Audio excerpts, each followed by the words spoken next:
সবাইকে কেমন আছেন সবাই? আশা করছি সবাই অনেক অনেক ভালো আছেন। আজকে আমি আপনাদেরকে এখানে একটি কাস্টম ফাংশন বিল্ডিং করে দেখাবো ফর ইনসেনটিভ ক্যালকুলেশন। হ্যাঁ, এখন ইনসেনটিভ কিভাবে খুব সহজে ক্যালকুলেশন করবেন কিছু ক্রাইটেরিয়ার উপর বেস করে ভিভিএ দিয়ে, সেটা আমি আপনাদেরকে দেখাবো। এখানে ক্রাইটেরিয়া দেওয়া আছে হলো যে এই সেল আইটেম, এই যে সেল আইটেম, এই সেল আইটেম যদি 1 থেকে 30 হয় তাহলে সে 10% পাবে, আর 31 থেকে 50 হলে সোল্ড আইটেম যদি 31 থেকে 50 হয় তাহলে 20% পাবে, এবং 50-এর উপরেও যদি সোল্ড আইটেম হয় তাহলে সে 30% ইনসেন্টিভ পাবে। তাহলে এই ক্রাইটেরিয়ার উপরে আমরা কিভাবে এখানে ইনসেন্টিভ ক্যালকুলেশন করব খুব সহজে কাস্টম ভিভিএ দিয়ে কাস্টম ফাংশন তৈরি করে। দেখুন আমার অলরেডি তৈরি করা আছে। এখন যদি আমি ইকুয়াল দিয়ে এখানে ইনসেন্টিভ লিখি তাহলে দেখুন এখানে একটি ফাংশন চলে আসছে।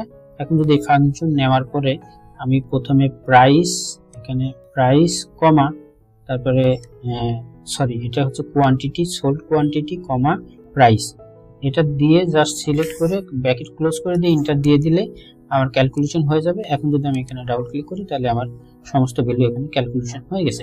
এখন একটু চেক করি যে আসলে এটা ঠিকঠাক মতো কাজ করতেছে কিনা। এখান থেকে ক্যালকুলেটর ওপেন করে নিলাম, নেওয়ার পরে এইখানে আসি, আসার পরে ধরেন এটা 42 যদি হয় তাহলে এটা পড়ছে সেকেন্ড ক্রাইটেরিয়ার মধ্যে, তাহলে সে 20% ইনসেন্টিভ পাবে। ওকে, তাহলে আমরা দেখি 42 ইনটু এই যে এটা করে 350 ইনটু কত পার্সেন্ট পাবে? 20% মানে 0.2, তাহলে কত হয়? 2940 হয়। তো এখানে কত আসছে? এই যে 2940, তার মানে ক্যালকুলেশন ঠিক আছে। তো এই কাস্টম ফাংশনটা আপনারা কিভাবে তৈরি করবেন সেটাই দেখাবো।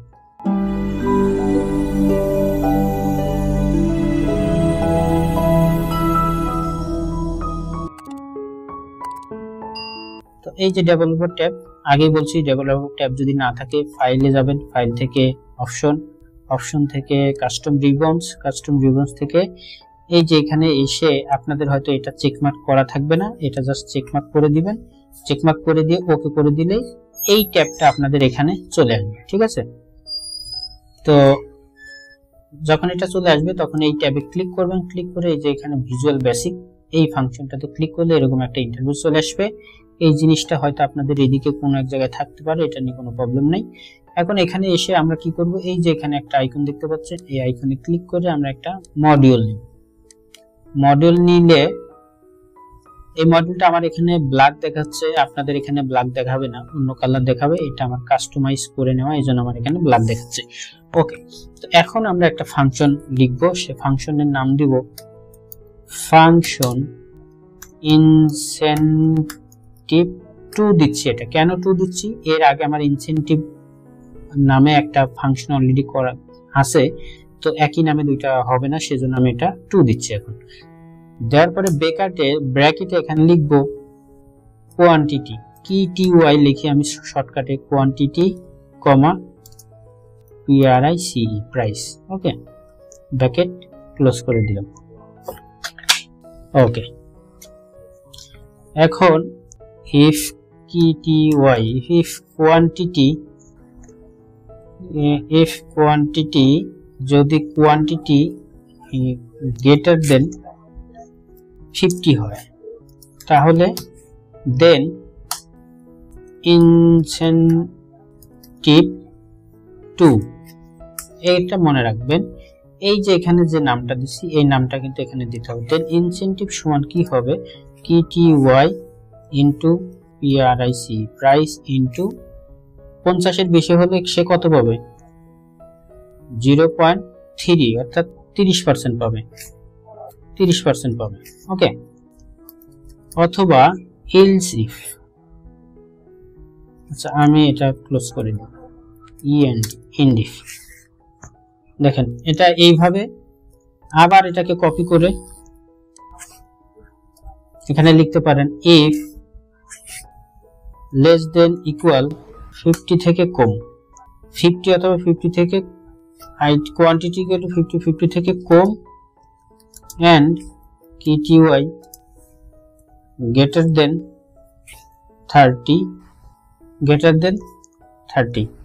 যদি greater than 30 হয় তাহলে দেন দেন ইনসেন্টিভ 2 সমান কোয়ান্টিটি প্রাইস ইনটু এটা হবে 2।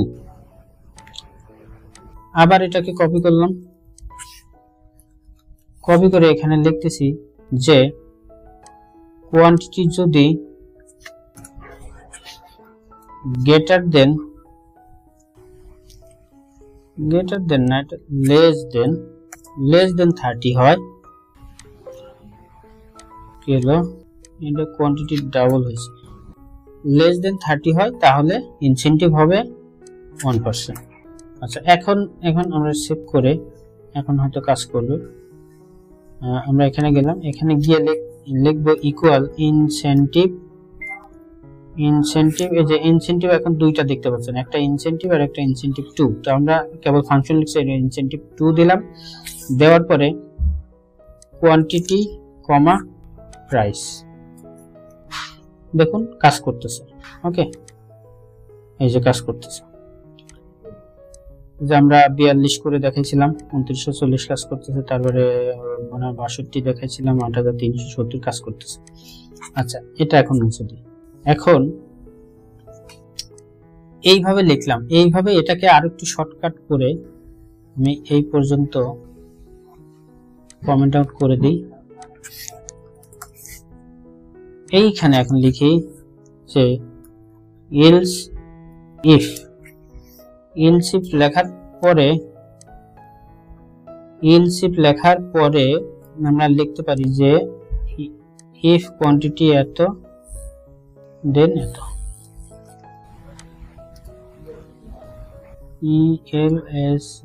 এলস ইফ, এই ইফটা হবে না, এলস ইফ, হ্যাঁ else if quantity less than 50 and greater than 30 হয় তাহলে ইনসেন্টিভ 2 হবে। আর যদি কোয়ান্টিটি লেস দেন 30 হয় তাহলে ইনসেন্টিভ 2 হবে। এইভাবে যদি লিখি, একটু যদি আমি নাও লিখি, ডিলিট করে দিই, তাহলে এখন হবে দেখেন কোড আর একটু ছোট হয়ে গেছে, অনেকটা ছোট হয়ে গেছে, এত বড় কোড এখন লিখতে হয়নি। এখন যদি এখানে লিখি ইকুয়াল ইনসেন্টিভ 2